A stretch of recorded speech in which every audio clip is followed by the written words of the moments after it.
नमस्कार. पुन्हा एकदा तुमचं स्वागत आहे आजच्या व्हिडिओमध्ये.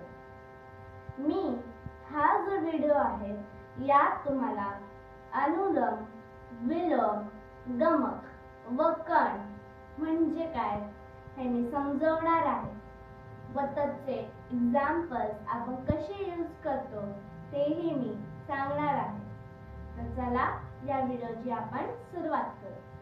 तर पहिला जे आपण लर्न करणार आहोत तो म्हणजे अनुलोम. अनुलोम म्हणजे आरोह. कुठलाही स्वर क्रमांक पहिला खालच्या स्वरापासून सुरू होतो त्याला अनुलोम बोलतात. जसं सा रे ग म प धा नी सा. हा झाला अनुलोमचा क्रमांक. आता विलोम म्हणजे बरोबर ऑपोजिट. विलोम म्हणजे स्वरांचाच क्रमांक पण वरतून.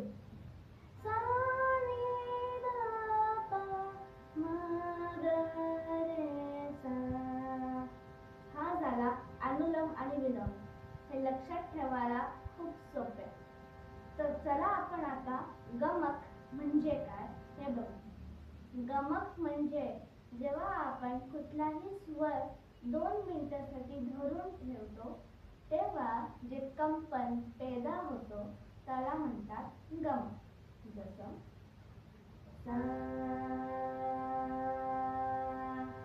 इथे कंपन आचं पैदा झालंय. बघा सा हे कंपन झालं पैदा म्हणजे हा स्वर झाला गमक. आता पुढचं कण म्हणजे काय. कण हा मीनचाच प्रकार आहे पण त्याची जी परिभाषा आहे ती वेगळी आहे. कण म्हणजे जेव्हा आपण कुठलाही शब्द घेतो ज्याला मीन घेऊन आपण यूज करतो त्याचा पाठचा शब्द. जसं आता आपण ग चे एक्झाम्पल घेऊया. आपण मीन घेऊन ग ग गायलं म आणि रे ची मीन घेऊन तर कसं येणार बघा हे झालं कण. इथे पहिल्या दोन म ची मीन घेतली आणि दुसऱ्याला रे ची.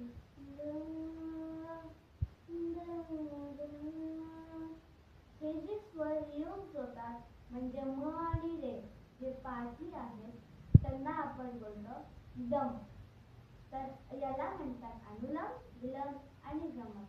पहा आजचे व्हिडिओ तुमच्याकडे खूप इन्फॉर्मेटिव्ह होते. धन्यवाद.